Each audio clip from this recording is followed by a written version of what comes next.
माजा मरा बोलही कहाँ जाके तू माजा मरा बोलही कौन छौरा वाला खलही गे कौन छौरा वाला खलही गे हाँ खलही गे कहाँ जाके तू माजा मरा बोलही गे कहाँ जाके तू माजा मरा बोलही गे कौन छौरा वाला खलही गे कौन छौरा वाला खलही गे हाँ खलही गे कहाँ जाके तू माजा मरा बोलही गे कहाँ जाके तू माजा मरा बोलही गे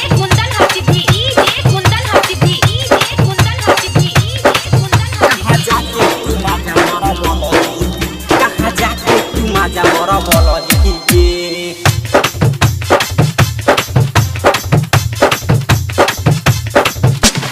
काचे उम्र में छौरी कहाँ जाय छे बहके छौरा संगे घूमे हाथ कन्हा पर धके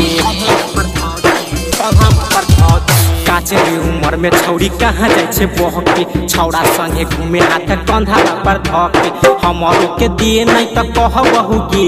छौरा सबके हे गे छौरी कहबहु गे हाँ कहबहु गे कहाँ जाके तू माजा मरा बोलही गे कहाँ जाके तू माजा मरा बोलही गे DS recording studio Darbhanga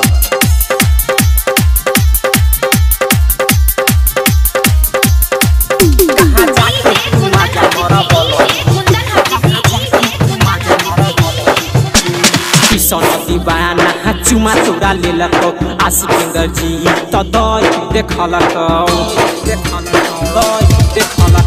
Kishan दीवाना चुमा चोरा लेलको आशिकेंद्र जी त दई देखलको इज्जत के छौरी बुरलही गे